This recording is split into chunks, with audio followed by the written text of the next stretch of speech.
जय शिवराय मित्रांनो, पहिले आपण एक व्हिडिओ पाहून घेऊयात आणि नंतर तुमच्या मोठ्या मोठ्या संस्थेचे डबल रोल पाहूयात.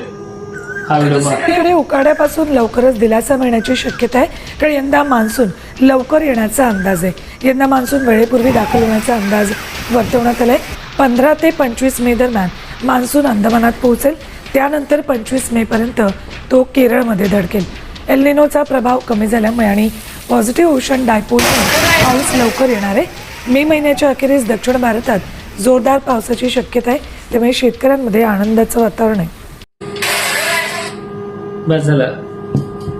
हे पहा, आता ही बातमी सुद्धा 25 तारखेला मान्सून केरळात दाखवते, 25 मेला. आणि विशेष विनंती अशी आहे, तुम्हाला तर खरेदी करावीच लागणार आहे. बियाणं, औषध असतील, कुठल्याही गोष्टी करावीच लागणार आहे. पाऊस कमी असो किंवा असो, तुम्ही काही थांबणार नाहीत, ऐकणार नाहीत. पण एक विनंती आहे, घाई करू नका. जून असा महिना आहे, हा महिन्यामधला पाऊस जो असतो तो असमान वितरण, याला चक्रीवादळाचे तडाखे सुद्धा बसू शकतात. पाऊस दुसरीकडे जाऊ सुद्धा शकतो. त्यामुळे वेळोवेळी अपडेट जे आहेत आपल्या तोडकर हवामान अंदाज परिषदेअंतर्गत देण्यात येईल. शेतकऱ्यांना सतर्क करण्याचा प्रयत्न करत राहा, जेणेकरून योग्य वेळी पेरणी फेल जाणार नाहीये आणि योग्य वेळीच मार्गदर्शन मिळाल्यामुळे आपला जो काही विनाकारण खर्च जो असतो, दुबार पेरणीचं जे काही संकट असतं ते टळले जाईल. जूनमध्ये जवळपास 1 महिना लागतो संपूर्ण महाराष्ट्राला पेरणी करण्यासाठी, कारण की पहिल्या दिवसापासून ते शेवटच्या दिवसापर्यंत मान्सून हा पूर्ण क्षमतेने 100% भाग हा व्यापत नसतो.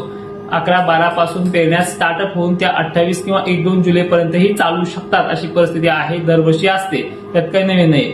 आणि विनंती अशी आहे की महाराष्ट्रामध्ये उष्णतेचा प्रभाव सर्वाधिक जास्त आहे. तुम्हाला मी मागच्याच जानेवारी महिन्यामध्ये सांगितलेल्या गोष्टीप्रमाणे उष्णता भयंकर वाढते.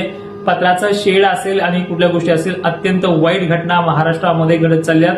पारा 45-46 अंश प्रमाणात अकोल्यासारख्या ठिकाणी, धुळ्यासारख्या ठिकाणी, बाकी मराठवाड्याचा आणि पश्चिम महाराष्ट्राचं देखील गणित हे बिघडत चाललेलं आहे. 43-44च्या आसपास कंटिन्यू चालतंय.